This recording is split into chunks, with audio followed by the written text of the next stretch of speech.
He started walking when he was about 7 months old. Always getting into things, climbing up on counters and tables and everything. And there was just no relaxing when he was awake. When he was very young, like before he was really reading much, he would wear my husband's old army clothes and pretend he was shooting stuff and things like that. Talking about war and bad guys and stuff. It was just something he was always interested in.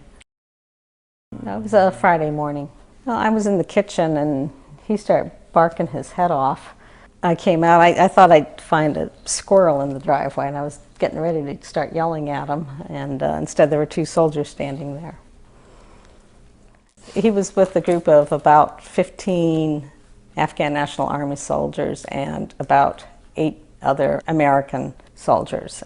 And Rob was advising these Afghan soldiers, and they had been in a battle that lasted for like an hour or two. They had to go in to do battle damage assessment. To get there, they had to go in a narrow mountain valley, and they knew that the setup there was ideal for being ambushed. So they have things that they do to check, to see if there are people there. And at some point, as they're going along in this valley, they see someone behind a boulder, and the Afghans called on him to surrender. The guy wouldn't surrender, and he yells out, "Allahu Akbar," and opened fire. And once that firing started, other positions opened up too. And they all ran for cover. Actually, some of the Afghan soldiers did start running to the rear because they were confused and not well trained. And Rob was yelling out to them to stand their ground and return fire. And the Special Forces captain gave the directions to start the flanking maneuver. And as they started doing that, that's when more positions opened up on the hillsides. And almost right away, the Special Forces captain got hit. He had a bullet go through his lung and get lodged in his back. Some of them were caught in the open when the additional insurgent positions opened fire.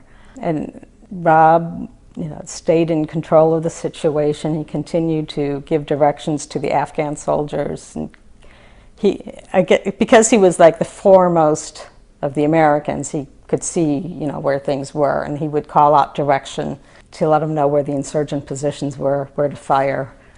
He would use his squad automatic weapon, and his was the only weapon with the Americans that did not have a suppressor on it. So every time he used it, the insurgents knew where he was, and they would fire at him. But he kept doing it over and over again.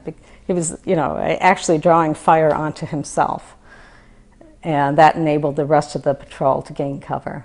And when he was aware that everyone else had gotten covered, he tried going back himself to get cover, and that's when he got shot.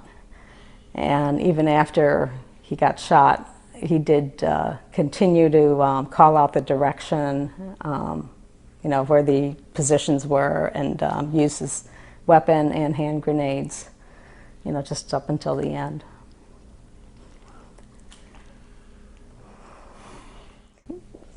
Proud, and people have asked us sometimes too if we were surprised that he would do that, and we just say no, continue to be proud of what he did.